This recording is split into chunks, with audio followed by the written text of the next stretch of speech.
सभी को नमस्कार। हमारा जो लेसन चल रहा था सेकंड लेसन, उसमें अपन बात कर रहे थे मानव श्वसन तंत्र को लेकर। अब देखो, मानव श्वसन तंत्र को अपन ने 3 भागों में विभाजित किया था। पहला भाग था ऊपरी श्वसन तंत्र, दूसरा था निचला श्वसन तंत्र और तीसरा था श्वसन मांसपेशियां। ऊपरी श्वसन तंत्र की अपनी चर्चा कंप्लीट हो चुकी थी। फिर सेकंड था निचला श्वसन तंत्र। एक बार लिखता हूं मैं बोर्ड पे इनको तीनों को। अपना अध्ययन चल रहा था किसका? मानव श्वसन तंत्र। कितने भागों में बांटा था अपन ने इसको? 3 भागों में। पहला कौन सा था? ऊपरी श्वसन तंत्र।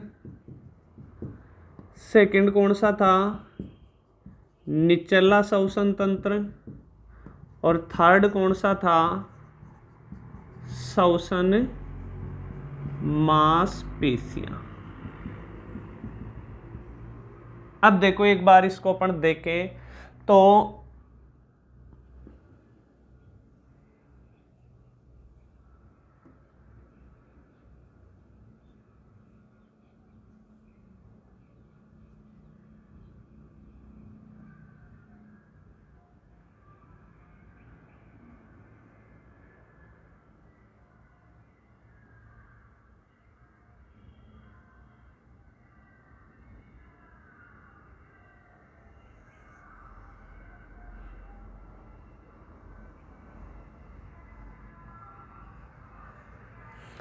इसमें देखना, आप समझना, दोबारा थोड़ा बहुत अपन रिवाइज करें। इसको तो माना था अपन ने ऊपरी श्वसन तंत्र में। ऊपरी श्वसन तंत्र में अपन ने टोटल मिलाकर 4 बिंदु लिए थे। कितने बिंदु लिए थे ऊपरी श्वसन तंत्र में? 4। नासिका मतलब नाक, दूसरा मुख मतलब मुंह, नासिका, मुख, गर्सनी और गर्सनी के जस्ट नीचे लैरिंग्स। ये 4 बिंदु तो लिए थे अपन ने किसमें? ऊपरी श्वसन तंत्र में। फिर अपन ने बात की थी निचला श्वसन तंत्र। निचले श्वसन तंत्र में सबसे पहले अपन ने ली थी कौन सी नलिका? श्वसन नलिका। समझ गए बात? दूसरा पॉइंट अपन ने लिया था इसमें क्या? ये श्वसनी, जिसमें अपन ने प्राथमिक श्वसनी, द्वितीयक श्वसनी और तृतीयक श्वसनी का अध्ययन किया था। उसके बाद में वृक्ष के आकार की तरह फेफड़ों के अंदर कुछ संरचनाएं होती हैं जिनके बारे में अपन ने बात की थी, श्वसनिका और कूपिका। समझ गए बात?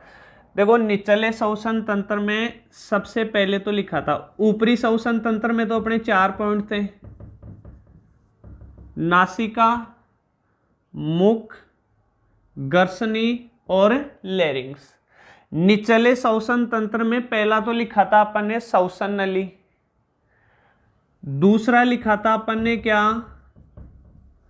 श्वसनी, श्वसनिका और कूपिका।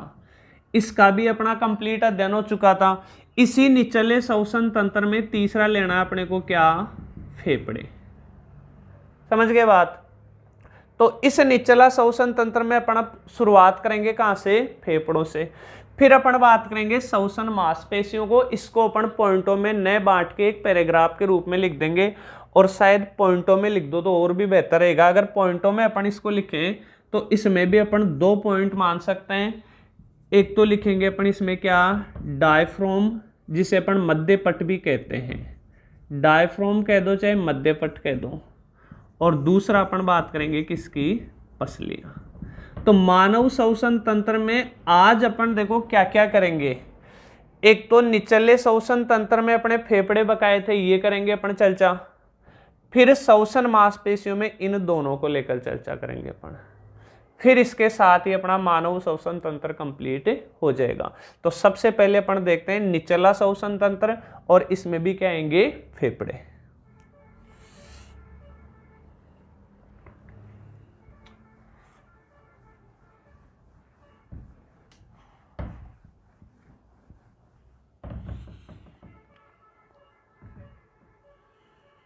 मेन बिंदु तो था क्या अपना?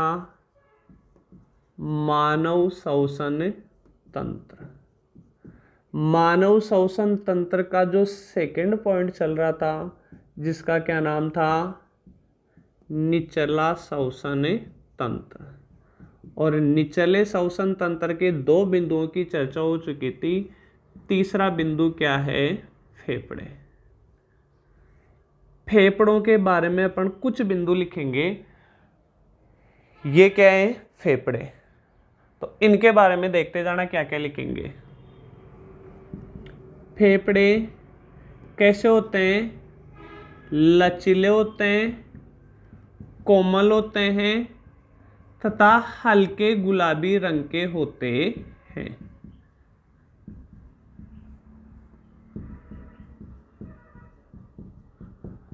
पहली बिंदु तो ये लिख दोगे आप, समझ के बाद।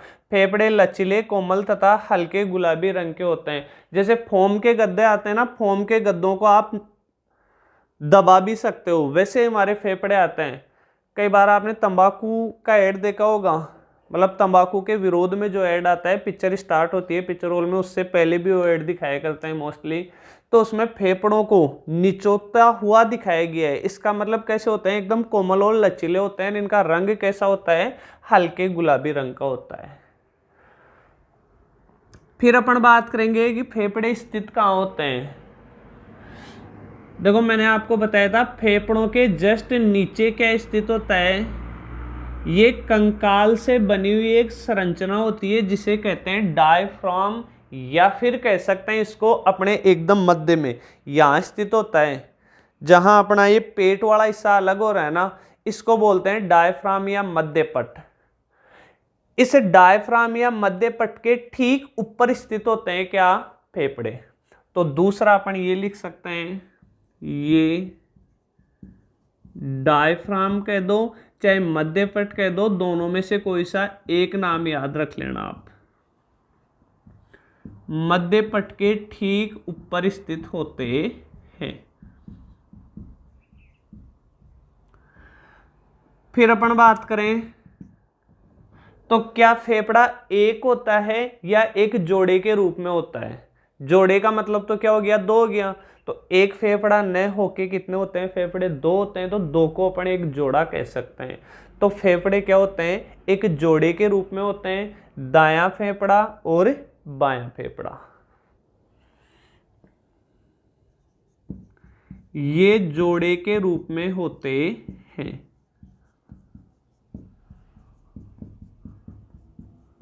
डैश करके लिख देना, दायां फेफड़ा व बायां फेफड़ा। फिर अपन बात करें, अब इन दोनों फेफड़ों की तरफ देखो आप, क्या दोनों का आकार समान है। तो दोनों का आकार तो अपन समान नहीं बता सकते। ये वाला तो दायां फेफड़ा, मेरा मुंह आपकी तरफ है, बोर्ड का मुंह भी आपकी तरफ है। इसका मतलब दाहिना हिस्सा तो ये वाला हो गया, दायां हिस्सा, और ये हिस्सा कौन सा हो गया, बायां हिस्सा हो गया। तो बताओ दोनों फेफड़ों में से ज्यादा चौड़ाई किसकी है, दाएं फेफड़े की। तो अपन ये लिखेंगे, दायां फेफड़ा बाएं फेफड़े की तुलना में थोड़ा सा अधिक चौड़ा होता है। ज्यादा अंतर नहीं होता, थोड़ा सा चौड़ा होता है। तो अगला पॉइंट अपन लिख सकते हैं, दायां फेफड़ा बाएं फेफड़े की तुलना में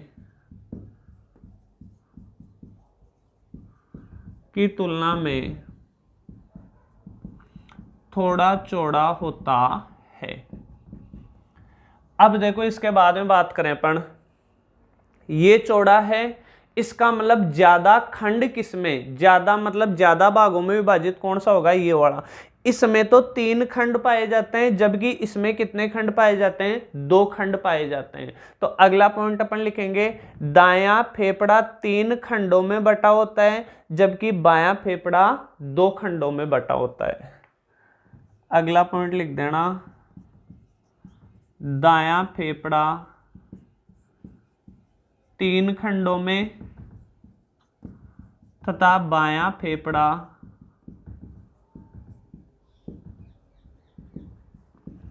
2 खंडों में विभाजित होता है। 2 खंडों में विभाजित होता है। अगला पॉइंट अपन सोचें, अगर स्त्री और पुरुषों की तुलना करें तो बताओ ज्यादा भारी फेफड़ा किसका होगा, ज्यादा वजनदार फेफड़ा किसका होगा, पुरुषों का। पुरुषों की मांसपेशियां भी ज्यादा मजबूत आती हैं महिलाओं की बजाय, और पुरुषों का फेफड़ा भी महिलाओं की बजाय थोड़ा सा भारी होता है, ज्यादा फर्क नहीं होता। औसतन अपन फेफड़ों का वजन देखें तो 700 से 800 ग्राम के बीच में होता है, तो लगभग 700 कुछ ग्राम, मतलब 710-20 ग्राम के लगभग तो महिलाओं के फेफड़े का वजन होता है, और लगभग 800 ग्राम के लगभग पुरुषों के फेफड़े का वजन होता है। तो अगला अपन लिख सकते हैं, महिलाओं की तुलना में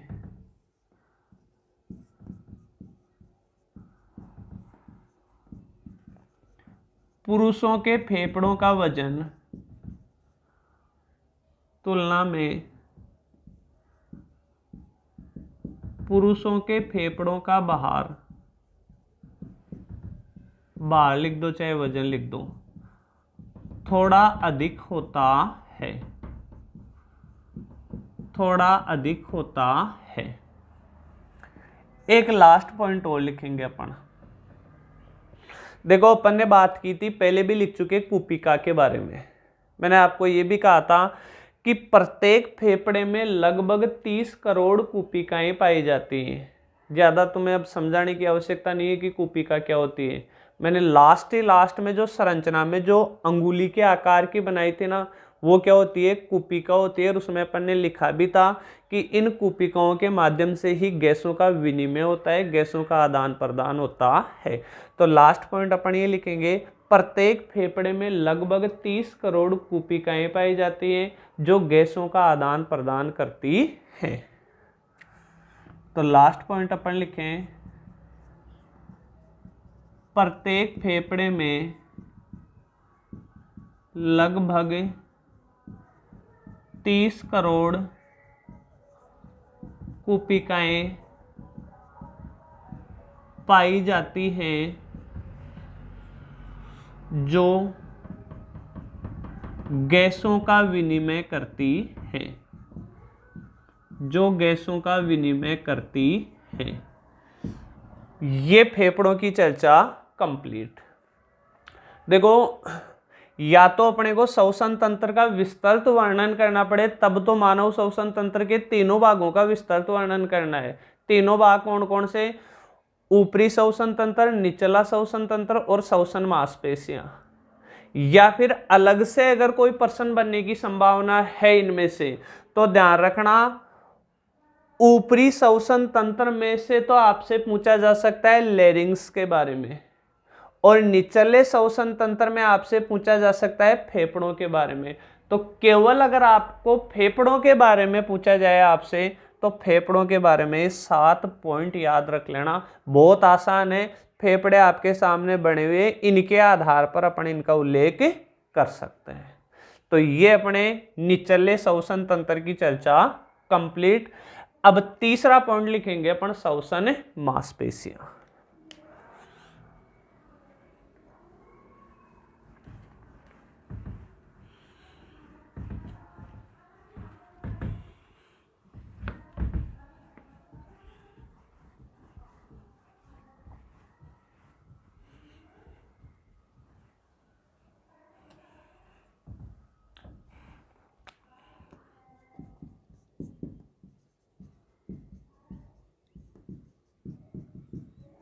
तीसरा क्या है, श्वसन मांसपेशियां। तो इसमें एक तो सामान्य सी ये लाइन लिख देना,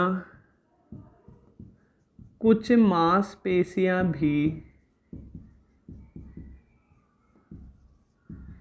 श्वसन में सहायक होती है,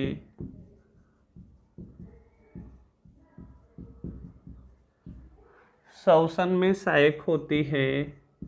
जैसे कौन कौन सी, एक तो अपन बात करेंगे डायफ्राम की। डायफ्राम को अपन क्या कहेंगे, मध्यपट। और दूसरा अपन बात करेंगे पसलियां।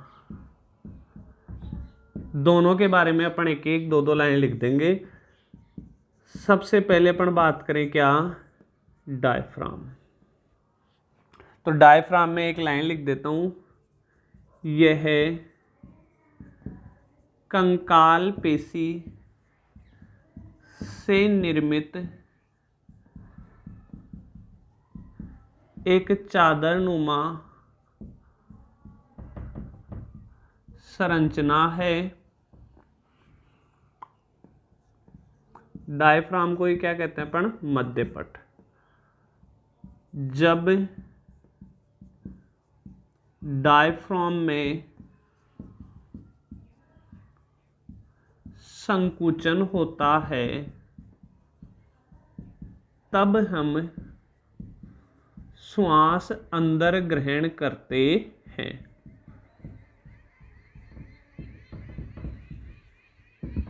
तथा जब डायफ्राम में शिथिलन होता है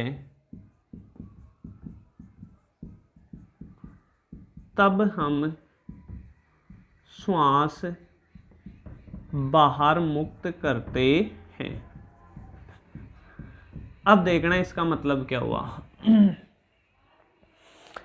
ये हमारे फेफड़े, फेफड़ों के जस्ट नीचे क्या स्थित है? डायफ्राम स्थित है। एकदम जस्ट नीचे ही बना देते हैं, इतना गैप भी नहीं होता। ये क्या है? डायफ्राम। समझ गए बात?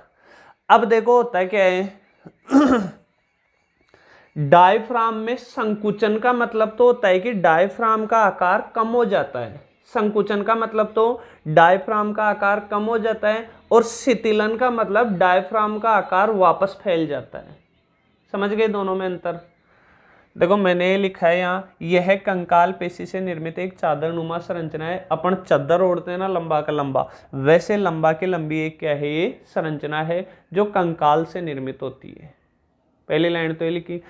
फिर मैंने कहा जब डायफ्राम में संकुचन होता है, जब डायफ्राम में शिथिलन होता है, तो संकुचन का तो मतलब चादर को इकट्ठा करना, मतलब संकुचन होना, इकट्ठा होना, और शिथिलन का मतलब फैलना।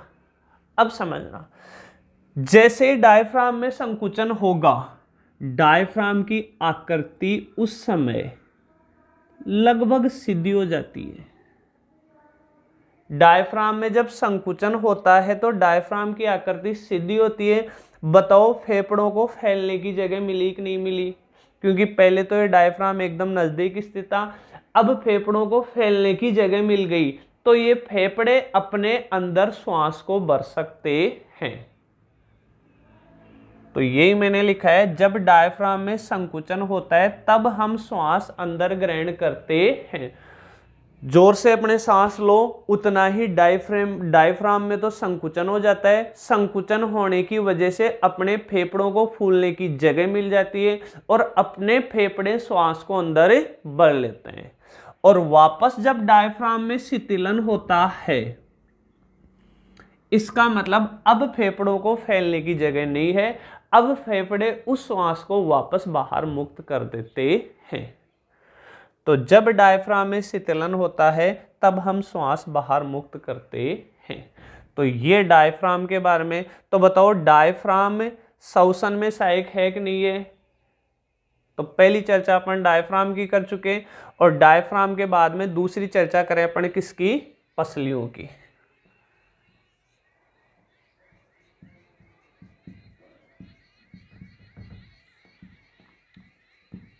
तो इसमें अपन लिखेंगे ये विशेष प्रकार की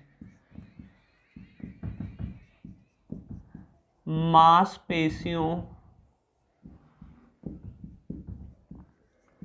से निर्मित होती हैं। जो विशेष प्रकार की मांसपेशियों से निर्मित होती है ना, इन मांसपेशियों को बोलते हैं इंटरकोस्टल मसल्स। याद रखने की आवश्यकता नहीं है, लेकिन फिर भी अगर आपके दिमाग में आए तो ये मांसपेशियां क्या कहलाती हैं? मतलब जिन मांसपेशियों से ये अपनी पसलियां निर्मित होती हैं, ये मांसपेशियां क्या कहलाती हैं? इंटरकोस्टल मसल्स कहलाती हैं। तो ये पसलियां विशेष प्रकार की मांसपेशियों से निर्मित होती हैं जो डायफ्राम के संकुचन व शिथिलन में सहायक हैं। बस इतना सा याद रखना, आपको ज़्यादा मांसपेशियों के बारे में, इन पसलियों के बारे में ज़्यादा जानकारी नहीं लिखनी। पसलियाँ होती कौन सी हैं? ये जो अपने फेफड़ों के ऊपर का जो आवरण होता है, दबा के देख लो, क्योंकि मैंने आपको ये भी बताया कि फेफड़े तो कैसे होते हैं, लचीले होते हैं। अब लचीले होते तो अपने को यहां से दबाते ही तो फेफड़े को अंदर जाना चाहिए था ना। अब फेफड़ों से ऊपर सुरक्षा के रूप में क्या है? पसलियां। ये 12 जोड़ी पसलियां होती हैं अपने यहां, फेफड़ों को ढके हुए लगभग इस आकार में।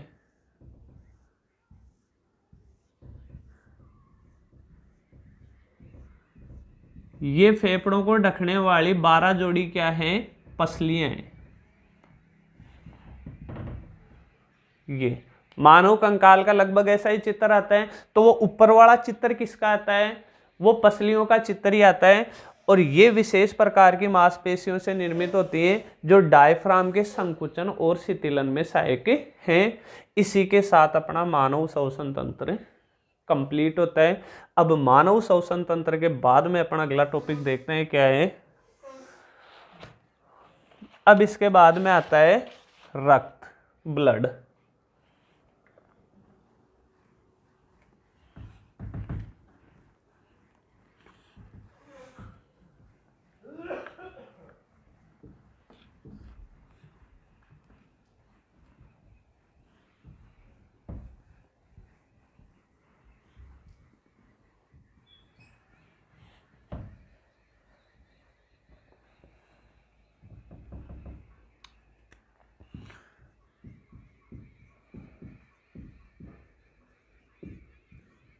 सबसे पहले तो आपसे एक क्वेश्चन के रूप में अपन चर्चा करें।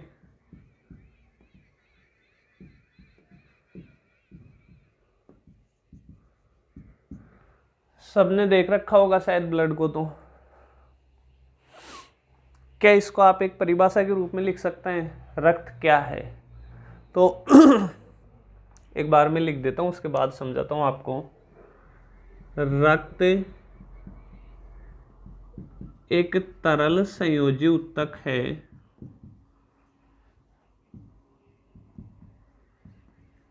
है जो पोषक पदार्थों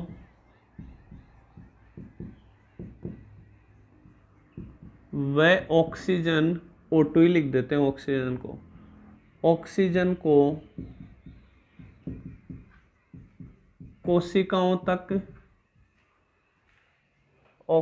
को कोशिकाओं तक पहुंचाता है। अब देखो, ये तो अपन ने देख रखा है कि रक्त तरल आता है, पानी की तरह आता है, बहता भी है। समझ गए बात? अगर वो कठोर आता तो क्या बह पाता? नहीं बह पाता। तो कैसा है? तरल ऊतक है, तरल है और संयोजी बोलते हैं कनेक्ट करने वालों।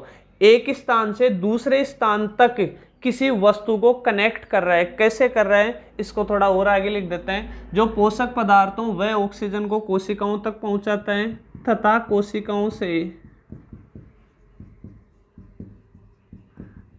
कोशिकाओं से उत्सर्जी पदार्थों व कार्बन डाइऑक्साइड को उत्सर्जी अंगों तक पहुंचाता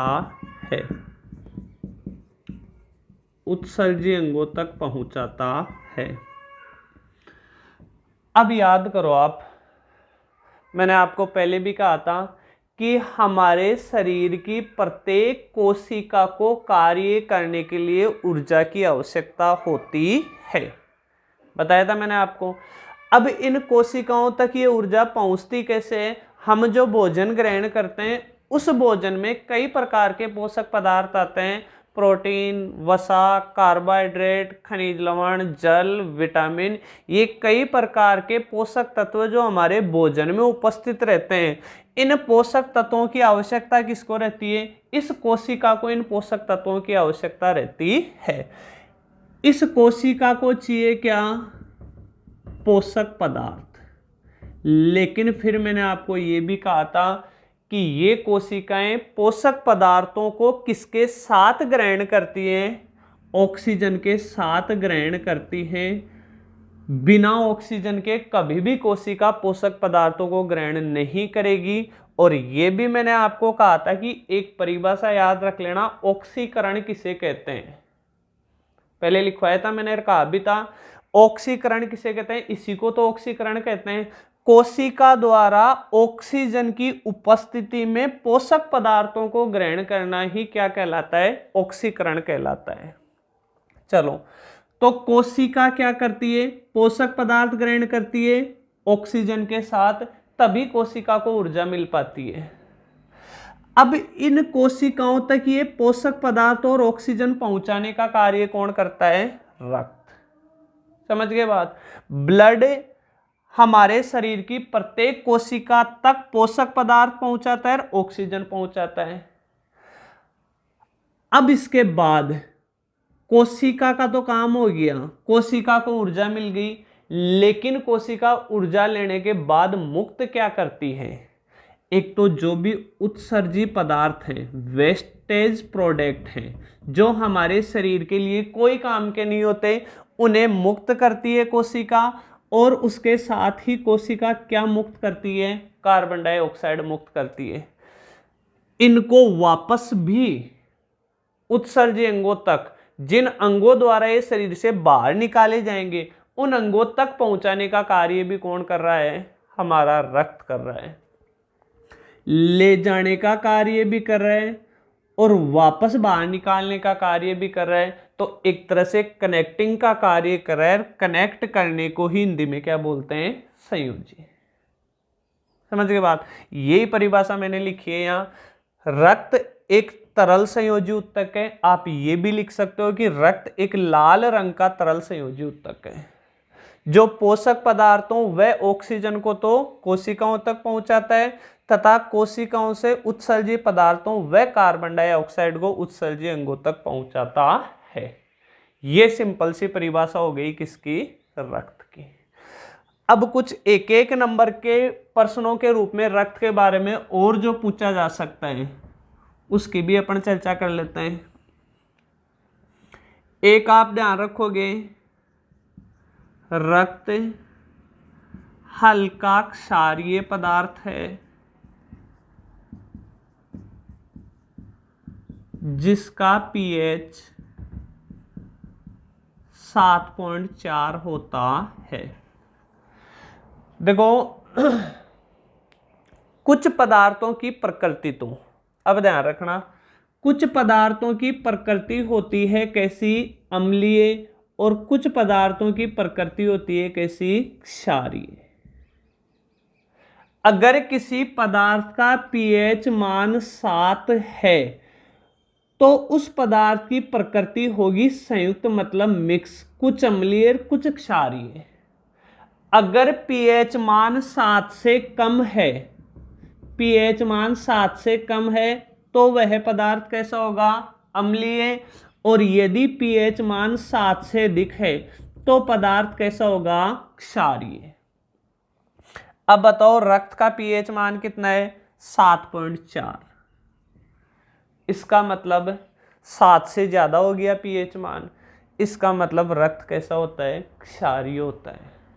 और अगर पीएच मान 9-10 के लगभग होता ना, तब तो बहुत ज्यादा क्षारीय होता, लेकिन 7 से थोड़ा सा मान ही ज्यादा है, इसका मतलब कैसा है, हल्का क्षारीय पदार्थ है। समझ गए बात। तो एक आपसे ये पूछा जा सकता है रक्त का पीएच मान कितना होता है, या रक्त पीएच की दृष्टि से किस प्रकार का पदार्थ है। इसके अलावा अपने को ये ध्यान रखना है कि मानव शरीर में लगभग या औसतन कितना रक्त रहता है, 5 लीटर। मानव शरीर में लगभग 5 लीटर रक्त होता है। फिर अपन बात करें रक्त का निर्माण कहाँ होता है। रक्त का निर्माण लाल अस्थि मज्जा में होता है। थोड़ा और लिखते हैं इसमें, लेकिन भ्रूणावस्था व नवजात शिशु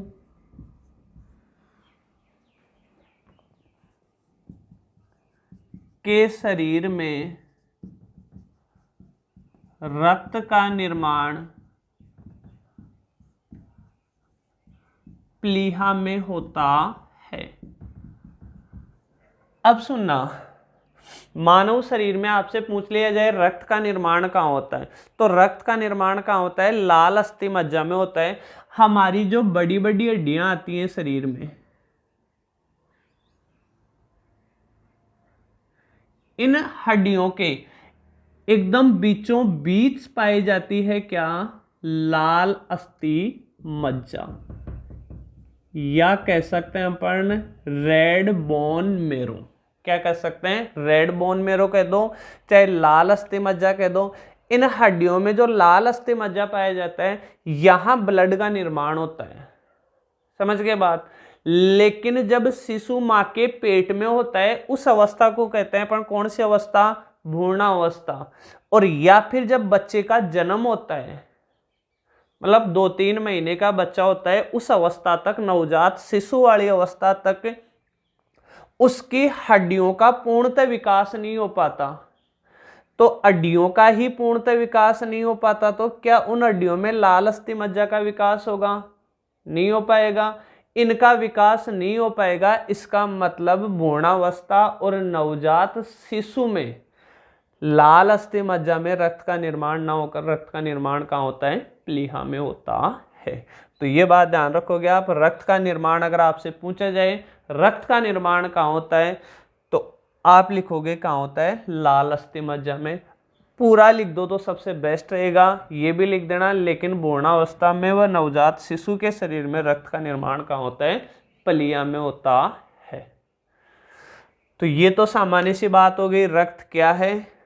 अगर 1 नंबर तक का प्रश्न आए तब तो केवल इतना सा आंसर लिख देना, और अगर 2 नंबर का प्रश्न आए तो इनको पॉइंटों के रूप में लिखते हुए ये रक्त के बारे में सामान्य सी जानकारी दे देना। इसके अलावा इनमें से प्रत्येक लाइन में 1-1 नंबर के अपने से प्रश्न बनता है।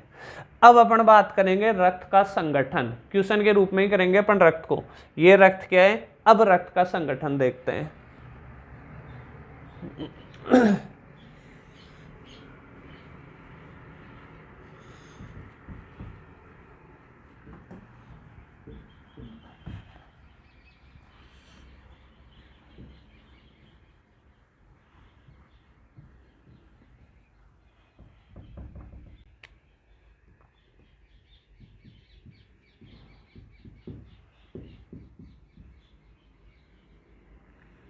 रक्त के घटक अपने, हालांकि बात एक ही है, लेकिन अपनी पुस्तक में प्रमुख घटक दे रखे हैं, तो क्वेश्चन के रूप में आपके ये वर्ड आने की ज़्यादा संभावना है। रक्त के प्रमुख घटक, या अपन कह सकते हैं रक्त का संगठन।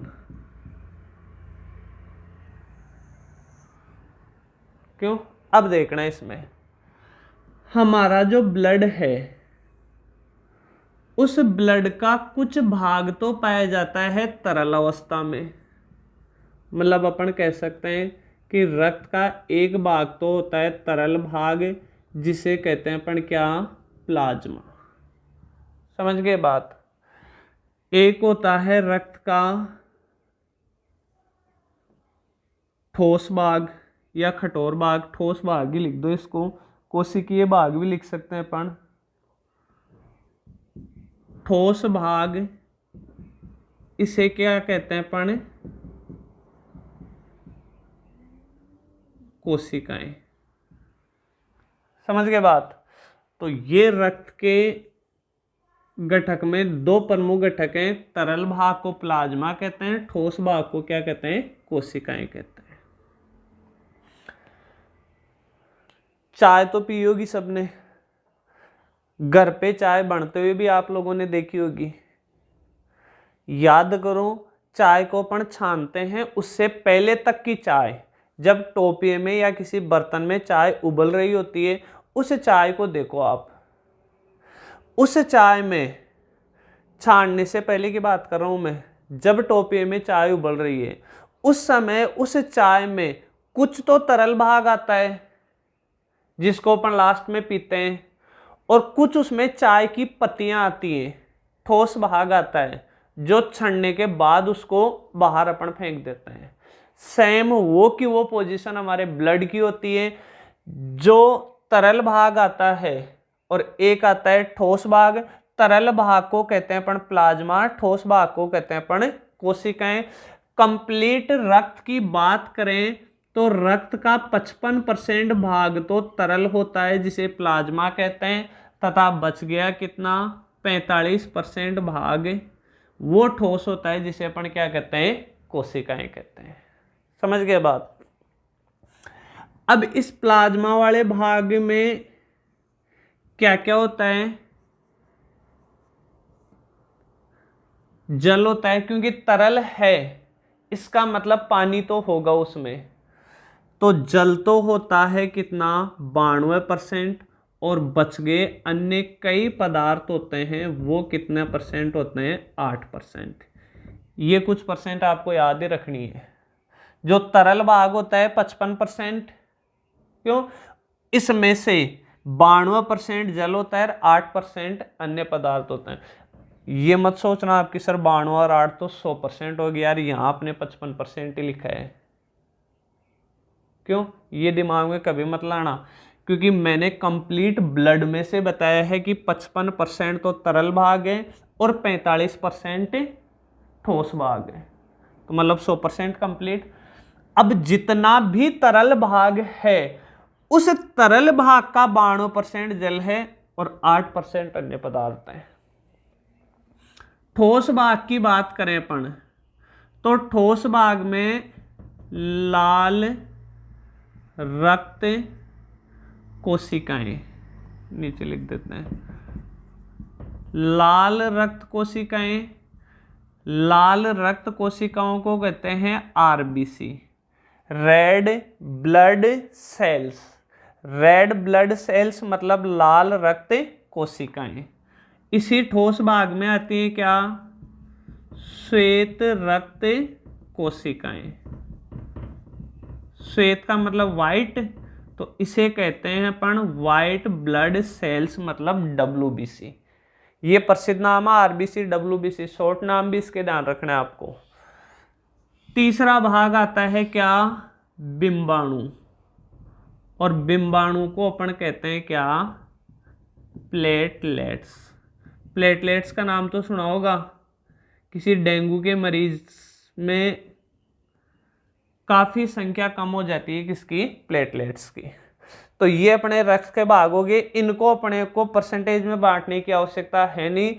लगभग 99% तो ठोस भाग का 99% तो क्या आता है, ये लाल रक्त कोशिकाएं आती है। समझ गए बात। अगर रक्त का संगठन आपसे पूछा जाए, रक्त का संगठन बताइए, केवल 1 नंबर का प्रश्न हो, तब तो रक्त का संगठन ये बता देना आप, अपना आंसर कंप्लीट हो चुका। हालांकि ये छोटा प्रश्न यहां से बनने की संभावना नहीं है, यहां से रक्त का संगठन का वर्णन करो, बड़ा प्रश्न बनेगा। तब इसका तो आगे कोई वर्णन है नहीं, जल का क्या वर्णन करेंगे, अन्य पदार्थों के नाम अपने पुस्तक में दे नहीं रखे तो उल्लेख करेंगे नहीं, बड़ा प्रश्न है। अब वर्णन करेंगे अपन इसका, इन तीनों कोशिकाओं का वर्णन करेंगे, लाल रक्त कोशिकाओं का, श्वेत रक्त कोशिकाओं का और बिंबाणु या प्लेटलेट्स का। तो एक एक करके तीनों का अध्ययन करेंगे अपन। एडिंग होगी अपनी क्या, रक्त कोशिकाएं, पहला होगा लाल रक्त कोशिकाएं, दूसरा श्वेत रक्त कोशिकाएं, तीसरा बिंबाणु। तो चलो इसी रक्त के संगठन का अपन वर्णन कर लेते हैं।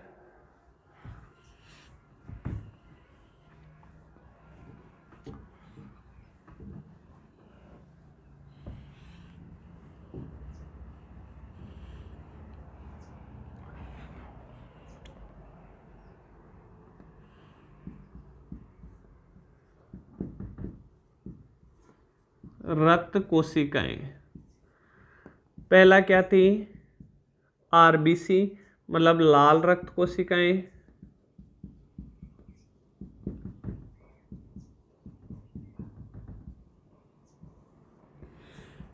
यह है मैंने आपको बताया भी था, यह कुल रक्त कोशिकाओं का कितना परसेंट है, 99% होती है। दूसरे पॉइंट की अपन बात करें, लाल रक्त कोशिकाओं में क्या पाया जाता है, हीमोग्लोबिन पाया जाता है। हीमोग्लोबिन होता है लाल रंग का। इसी कारण, इसी हीमोग्लोबिन के कारण ही हमारे पूरे ब्लड का कलर कैसा हो जाता है, लाल हो जाता है। तो दूसरा पॉइंट लिखेंगे अपन, इसमें हीमोग्लोबिन नामक प्रोटीन पाया जाता है। हीमोग्लोबिन नामक प्रोटीन पाया जाता है। इसी हीमोग्लोबिन के कारण, इसी हीमोग्लोबिन के कारण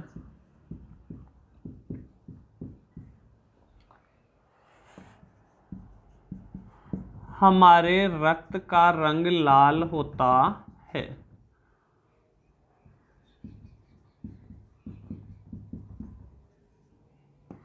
सामान्यतः देखो, कोशिका अपन ने लिखा है, तो कोशिका जहां वर्ड आ जाए इसका मतलब उसमें केंद्रक पाया जाता है। क्योंकि हमारा जो शरीर है ना, इस शरीर की सबसे छोटी संरचनात्मक और क्रियात्मक इकाई किसे माना गया है, कोशिकाओं को माना गया है। कोशिकाओं से ही हमारे पूरे शरीर का निर्माण हुआ है। तो कोशिका होगी तो केंद्रक होगा, लेकिन लाल रक्त कोशिकाओं में केंद्रक नहीं पाया जाता। तीसरा पॉइंट, इन कोशिकाओं में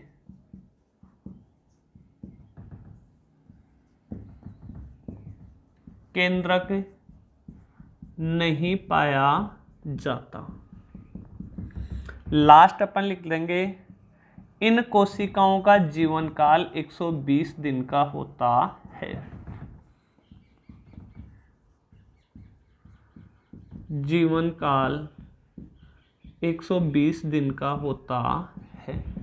ये हो गई अपनी आरबीसी की चर्चा, मतलब लाल रक्त कोशिका, रेड ब्लड सेल्स। जितनी भी रक्त कोशिकाएं थी, 3 प्रकार की अपन ने देखी थी, लाल रक्त कोशिकाएं, सफेद रक्त, श्वेत रक्त कोशिकाएं और बिंबाणु मतलब प्लेटलेट्स। इन तीनों में से अकेले 99% क्या होती है, लाल रक्त कोशिकाएं होती हैं। इनमें हीमोग्लोबिन नामक प्रोटीन पाया जाता है। इसी प्रोटीन के कारण रक्त का रंग कैसा दिखाई देता है, लाल दिखाई देता है। इन कोशिकाओं में केंद्रक नहीं पाया जाता है। इन कोशिकाओं का जीवन काल 120 दिन का होता है। मतलब ये नई निर्मित, नई बनती रहती है, 120 दिन होते ही खत्म, फिर नई रक्त कोशिकाएं बन जाएंगी ये। तो ये तो अपनी बात हो गई लाल रक्त कोशिकाओं की। अब दूसरा अपन बात कर लेते हैं सफेद या श्वेत रक्त कोशिकाएं, मतलब WBC।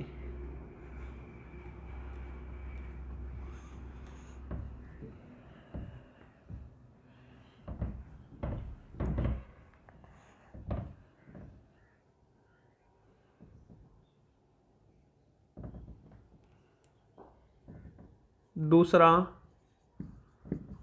श्वेत रक्त कोशिकाएं। देखो, लाल रक्त कोशिकाओं का तो प्रमुख कार्य क्या होता था, अपन ने ये तो स्टार्टिंग से पढ़ ही रखा है ना, अभी अभी अपन ने शुरू में बात भी की थी कि रक्त के द्वारा ही ऑक्सीजन को ले जाया जाता है। मतलब ऑक्सीजन को हमारे शरीर की कोशिकाओं तक कौन पहुंचाता है, रक्त पहुंचाता है। उस रक्त में भी इस ऑक्सीजन को पहुंचाने का कार्य कौन करता है, हीमोग्लोबिन करता है। और हीमोग्लोबिन किस में पाया जाता है, लाल रक्त कोशिकाओं में पाया जाता है। हीमोग्लोबिन ऑक्सीजन को हमारे शरीर में मतलब कहाँ तक पहुंचाता है, कोशिकाओं तक पहुंचाता है। समझ गए बात। तो अब श्वेत रक्त कोशिकाओं की बात करें, इनका प्रमुख कार्य क्या होता है, हमारे शरीर को प्रतिरक्षा प्रदान करती है, मतलब हमारे शरीर को सुरक्षा प्रदान करती है। बाहर से जो भी बैक्टीरिया जीवाणु वगैरह हमारे शरीर में प्रवेश कर जाते हैं, उनको खा जाती है, उनको मार देती है। हमारे ब्लड में जो भी जीवाणु वगैरह बैक्टीरिया वगैरह उपस्थित रहते हैं उनको मारने का, खाने का कार्य कौन सी कोशिकाएं करती हैं? श्वेत रक्त कोशिकाएं। तो अपन ये कह सकते हैं ना कि एक तरह से हमारे शरीर को सुरक्षा प्रदान कर रही है, प्रतिरक्षा प्रदान कर रही है। तो इसमें अपन पहला पॉइंट ये लिख सकते हैं, ये हमारे शरीर को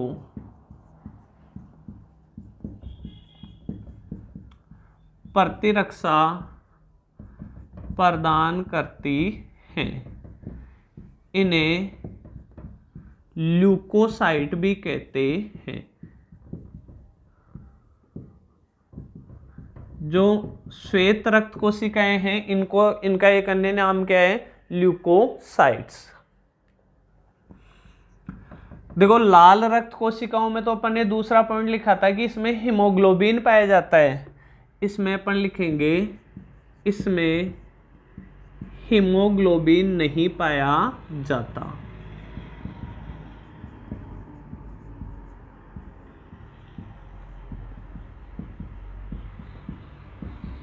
अब समझना, लाल रक्त कोशिकाओं में तो हीमोग्लोबिन पाया जाता था, इसके कारण रंग कैसा हो गया? लाल हो गया उनका। तो और इसमें हीमोग्लोबिन नहीं पाया जाता, इसका मतलब इनका कोई रंग नहीं होता, इसलिए ये रंगहीन होती हैं। इसलिए ये रंगहीन होती हैं। WBC कैसी होती है? रंगहीन होती है। तीसरा, अपन ने लाल रक्त RBC में तो क्या लिखा था अपन ने कि इनमें केंद्रक नहीं पाया जाता है, जबकि WBC में केंद्रक पाया जाता है। तीसरा पॉइंट, इनमें केंद्रक पाया जाता है। चौथा पॉइंट अपन बात करें, WBC दो प्रकार की होती है। कणिकीय WBC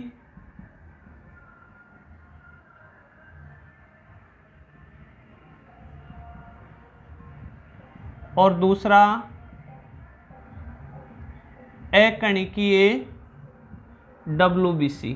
यहां अब थोड़ा और अपने को थोड़ा सा जटिल होगा, याद करने में मुश्किल होगा, लेकिन एक बार मैं बोर्ड पे लिखता हूं। कणिकीय WBC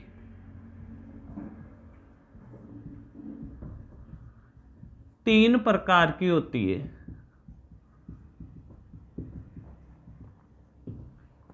कौन कौन से? इसमें अपन बात करें, ABC लिख देते हैं अपन। अब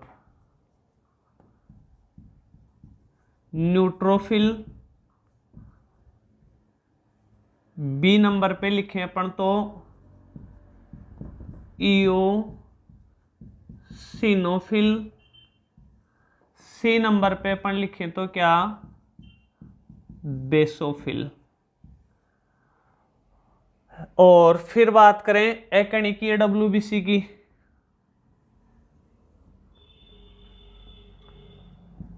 अकणिकीय WBC दो प्रकार की होती है। दो प्रकार की होती है। कौन कौन सी? लिम्फोसाइट, लिम्फोसाइट और मोनोसाइट।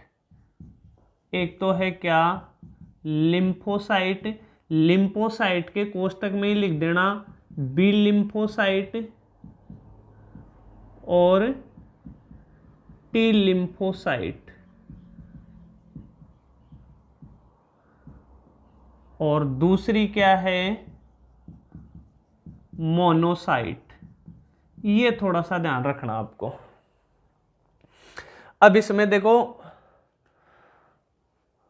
मानता हूं याद करने में थोड़ा जोर आएगा, लेकिन याद करनी ही पड़ेगी अब आपको। ये WBC दो प्रकार की होती है, कणिकीय WBC और अकणिकीय WBC। क्योंकि अब इसमें समझाने वाला कुछ है नहीं, इनके प्रकार हैं वो तो तुम्हें खुद को याद करने पड़ेंगे।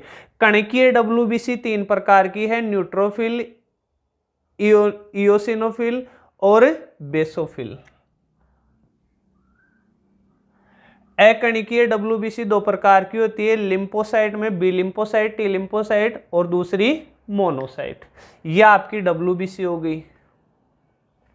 तीसरा अपन बात करें बिंबाणु या प्लेटलेट्स की। उसके बाद में रक्त के संगठन वाला टॉपिक अपना कंप्लीट हो जाएगा।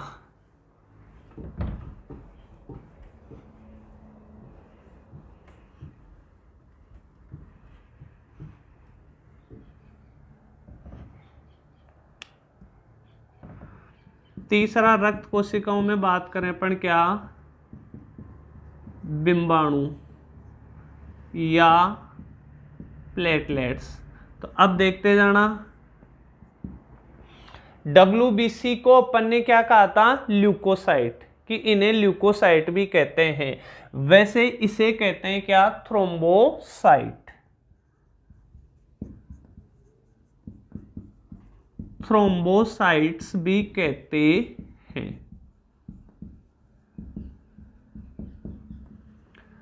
दूसरा, हमारे रक्त में इनकी संख्या ध्यान रखनी है, कितनी होती है, लगभग 3 लाख पर mm³ की इनकी संख्या होती है। तो दूसरा पॉइंट, इनकी संख्या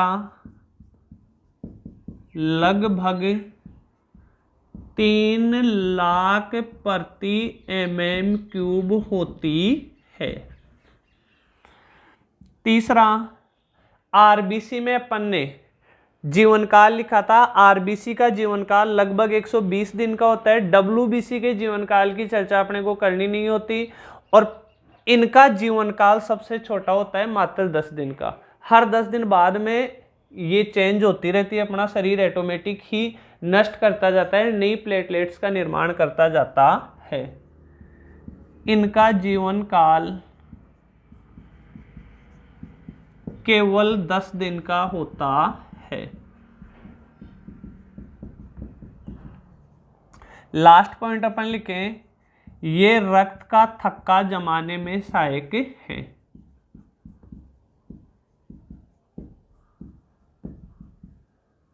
जमाने में सहायक है। देखो, रक्त का थक्का जमाने में सहायक है कौन, प्लेटलेट्स या बिंबाणु। क्या, कैसे होता है रक्त का थक्का बनने का मतलब क्या होता है वो समझना।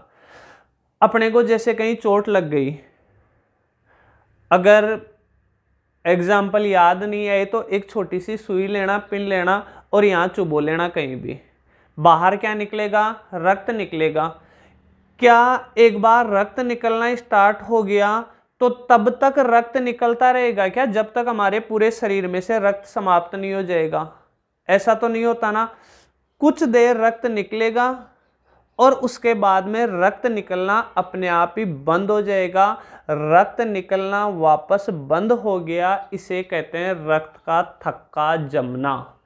अगर हमारे शरीर के रक्त में, मतलब हमारे रक्त में बिंबाणु नहीं होते तो उस रक्त का कभी भी थक्का नहीं जम पाता, और थक्का नहीं जम पाता तो एक बार रक्त निकलना स्टार्ट हो गया तो वो तब तक निकलता जब तक शरीर का पूरा रक्त बाहर नहीं आ जाता। समझ गए बात? तो ये रक्त का थक्का जमाने में सहायक है। ज्यादा कुछ नहीं दे रखा, प्लेटलेट्स के बारे में भी इतना ही उल्लेख है अपनी किताब में। डेंगू के समय प्लेटलेट्स की संख्या घटना या एनीमिया वगैरह रोग होना, ये सब कुछ अपने दे नहीं रखा। तो रक्त के संगठन में अपने को यही चर्चा करनी है। अगर रक्त का प्रमुख संगठन पूछे तो ये वाला कर देना आप। अब उसके बाद में अगली वाली क्लास में अपन करेंगे क्या, रक्त के कार्य। अब थोड़ा सा आप यहीं पे सुन लेना एक बात। सबसे पहले तो मैंने आपको बताया रक्त क्या है, उसके बारे में बताया। फिर मैंने आपको बताया रक्त के प्रमुख घटक। अगली क्लास में मैं बताऊंगा आपको रक्त के कार्य। एक बड़ा प्रश्न भी अपने अभ्यास प्रश्नों में दे रखा है, वो प्रश्न सुनना। क्या दे रखा है, रक्त क्या है, इसके प्रमुख घटकों का उल्लेख करते हुए रक्त के कार्य बताइए। अगर ऐसा बड़ा प्रश्न आता है तो रक्त क्या है वो भी तुम्हें बताना है, ये रक्त के प्रमुख घटक भी बताने, और नेक्स्ट क्लास में जो चर्चा करेंगे रक्त के कार्य वो भी तुम्हें बताने हैं। तो रक्त के कार्यों को लेकर अगली क्लास में अपन चर्चा करते हैं। धन्यवाद। जय हिंद, जय भारत।